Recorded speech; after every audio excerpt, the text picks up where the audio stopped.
Guys, magandang balita to. Magandang balita talaga to kasi ang sabi ni Pangulong Bongbong Marcos, wawakasan na daw niya ang gutom dito sa bansa natin, sa bansang Pilipinas. Ang tanong, kailan pa? Maganda to, magandang pinapangarap niya. Nawawakasan niya yung gutom. Ang tanong, kailan pa? Panoorin nyo guys. Target ng administrasyon ni Pangulong Ferdinand R. Marcos Jr. na wakasan ang kagutuman sa bansa. Pinagsisikapan rin ng pamahalaan ang pagpapabuti sa ating economic policies. Iginiit rin ni Pangulong Marcos na bukas ang Pilipinas sa lahat ng bansa na nagnanais maglagak ng kanilang investment. Si Kenneth Pasyente sa sentro ng balita. Muling binigyang diin ni Pangulong Ferdinand R. Marcos Jr. na tutok ang kanyang pamahalaan sa pag-abot sa target nitong bagong Pilipinas. Sa kanyang panayam sa Mail Business Newspaper, isang pahayagan sa South Korea, simple lang anya ang kanyang pangarap sa bansa. Isang Pilipinas kung saan walang mga Filipino ang magugutom. At yan Walang magugutom. Maganda yung pangarap niya, walang magugutom. Kaso nga lang, ang totoo yan guys, maganda yung pangarap mo, dapat ikaw ang Pangulo ng Pilipinas, dapat mahigpit ka.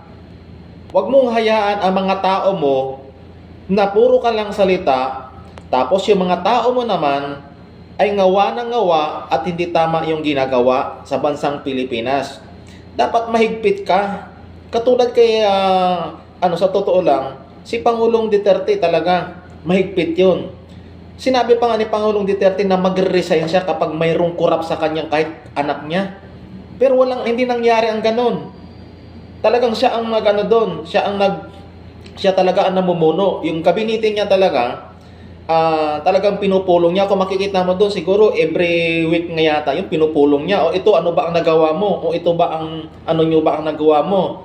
Ganyan yan dati. Dapat, sa palagay ko naman kay Pangulong Marcos, dapat mahigpit siya. Huwag makialam. Kahit asawa niya, huwag makialam. Gabinete niya, huwag makialam. Ang gusto niya lang maabot, yung pinapangarap niya, dapat matupad. Yung mga tao ngayon, sa balita, tagutom na. Gutom ang abot ng Pilipino. Hanggang pangarap na lang ba? Ganun na lang ba yung sa puro sabihin mo na wawakasan ang gutom? Kailan pa?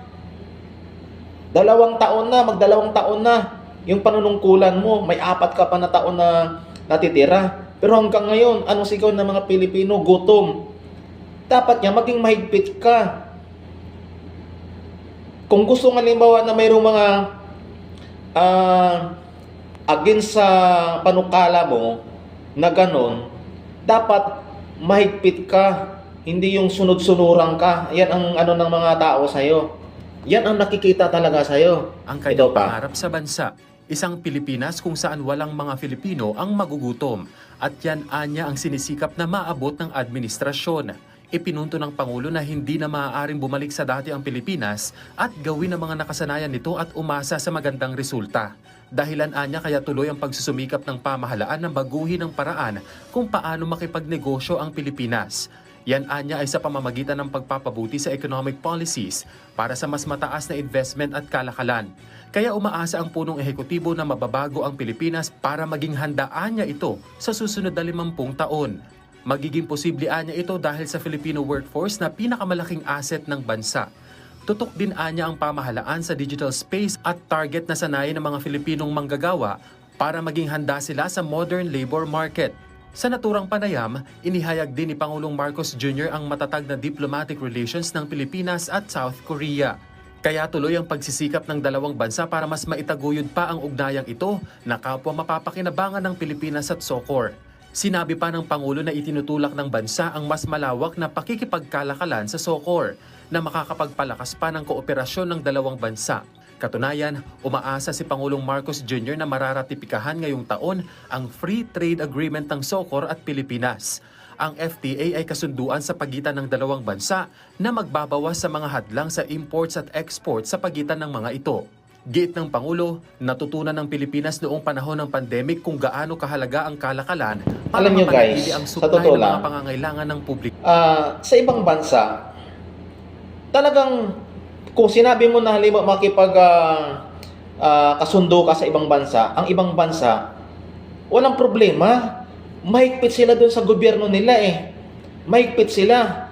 Kasi mayroon silang batas na halimbawa, kapag gumawa ka ng mabigat na kasalanan, talagang ang parusa doon ay mabigat. Eh ang problema, dito sa bansa natin, wala. Wala tayong pinangahawakan na ito. May nabalitaan ba kayo na kapag may mga kurakot dito, kulong agad? May death penalty? Diba? May bitay? Wala, diba?